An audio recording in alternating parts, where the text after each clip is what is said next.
Hey everybody, it's Snevitz with another Opentoonz tutorial. Today I want to talk a little bit about a little known trick to create more space for yourself.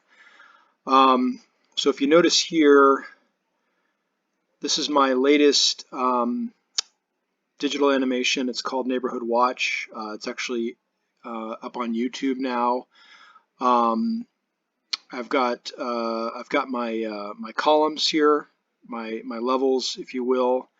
And what happens is when I first started with Opentoonz, I was running into a problem where I was running out of space. So if you start to make a character, whether it's a person or an animal, and you have different body parts like the head and the arms and the legs and the feet and the hands, you start running out of space because what I was doing for the first couple of months is I was basically just kind of going into Opentoonz and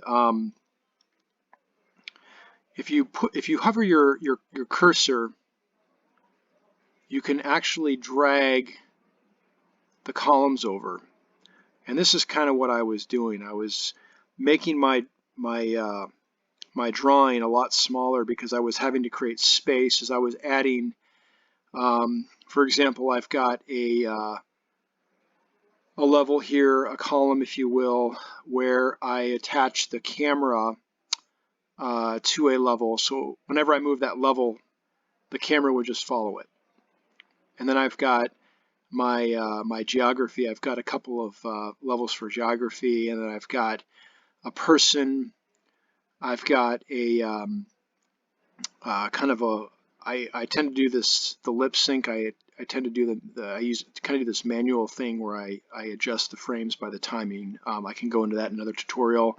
I've got binoculars, and then I've got a dog torso, and then yada yada yada. You've got a lot of different parts. So if you drag it over here, pretty soon you realize that you can only add so many columns. So I want to show you a little trick that I found out just recently that has really opened up the ability to add a lot more characters, and this comes into handy too if you want to make a copy of a character. And we can also talk about physics within Opentoonz and some of the limitations with some of the movements, and another tip as well. So if you look here, I've only got space for maybe 20 columns.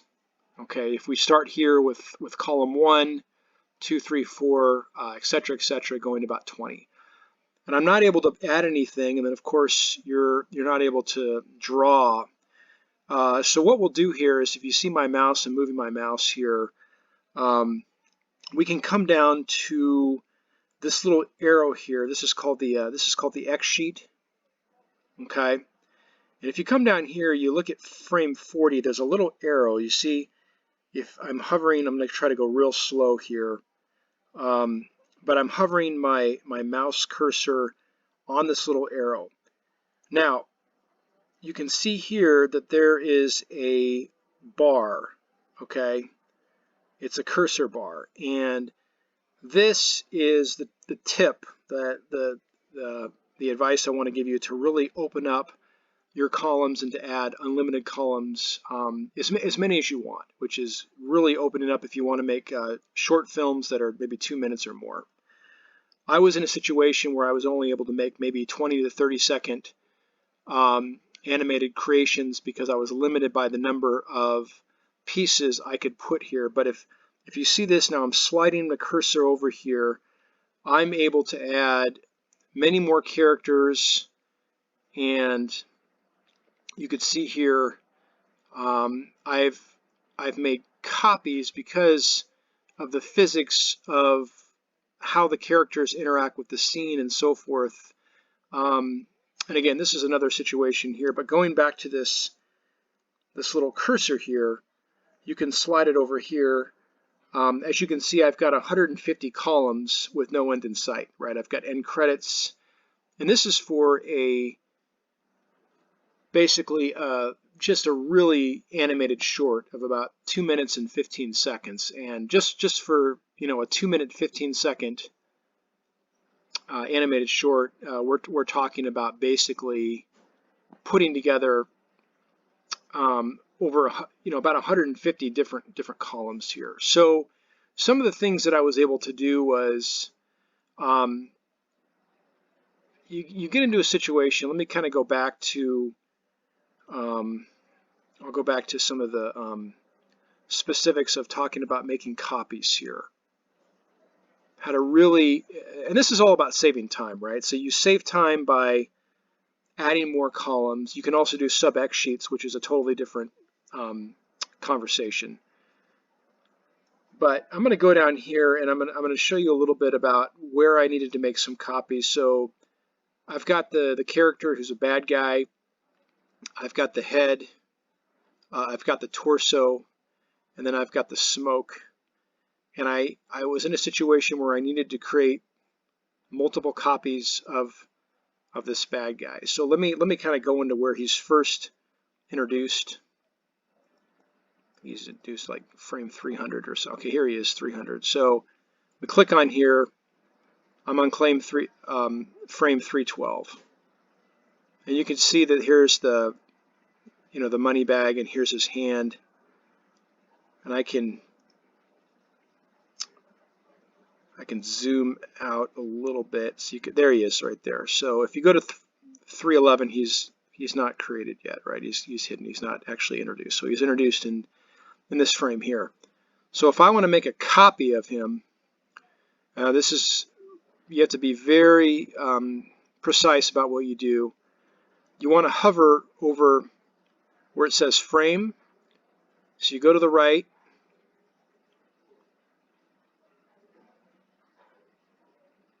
and you've got other different things like the toggle, and then of course you can actually hide the column. So if I wanted to hide his head, I could click here, and that head would be hidden. And this is very useful if you want to draw additional characters or landscapes into your scene, and you don't want to mess you up with the existing stuff, right? So let's make that visible again. So if I want to make a copy, because what ends up happening, I was wasting a lot of time making the movements of my characters, and what they were doing is I would have them go right, and then I would want to shear something or maybe rotate, and then what that would do is that would see, these are all the keys that are set here, so I would have to go back and change all this because the character was rotating at the beginning of the scene, and I didn't want him to do that. So one of the things I realized is if you make a copy, that saves you a lot of time. You don't have to go back and fix literally hundreds of frames, and that sometimes can be hours of wasted work that you could use to actually draw, and you can animate and create other characters and scenes and worlds and planets and whatever you're looking to do. So to make a copy, let's left click. We want to capture just the bad guy here, so we want to get the smoke effect. We want to get the torso, which includes the rocket and the money and the hand and the legs and so forth, and of course the head. So what we're going to do here is we're going to left click here, hold left click, and drag. Now, I want to preface this by saying you have to do it in the picture column. If you want to make a copy, you have to do it in the picture column. I'll give you an example. I'll do it here. I'll left click here, left click there, copy. I'm not able to paste.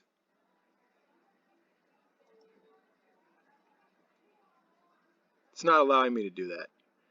So it's very important that if you want to make a copy of a character or a landscape, you have to start with the one on the left.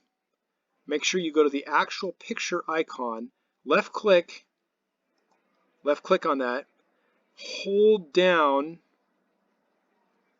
left click on the mouse and drag, let go. Now right click, it's going to go to copy. You make a copy of that, okay? Now, I want to paste insert after, okay? and that just gave me another copy. Okay? And it has all the existing keys and so forth. So to get rid of that, we just basically left click here, drag, right click, delete. And that's gone. So this is a great way to really save time on character movements. If you go down here, you can kind of see a little bit of the movements here. You can see the smoke as I'm going frame by frame. What I did, and this is another tip to save time that I want to show you real quick here. I'm going to click on the zoom out button. So here's the camera view. So the camera view, actually, the outer red is what you're looking for. Okay, so if I zoom in, it's only showing what's in the actual camera view is just on the outer red here. That's basically what's being shown here. Okay, let's zoom out. So to also save time, another tip to save time is I basically drew 4 different smoke trajectories. So I'm clicking here. Okay, so that's 1. And if you look here, I click on frame 313. Sorry, 314. It changes. So it changes every frame here. So, and this provides the illusion of movement. And then what I did is I basically repeated this. So if you want to save yourself from drawing in hundreds of frames, what you do is you do 4 separate drawings. There's one drawing here of the smoke, and then I did a separate drawing.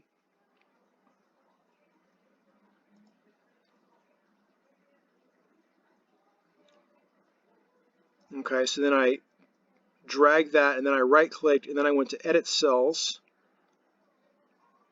and then I went to Repeat, and then you just put in here like how many times you want it to repeat up to frame yada yada yada. You can do 10 times, or I want to repeat this 20 times, and then you just kind of apply it.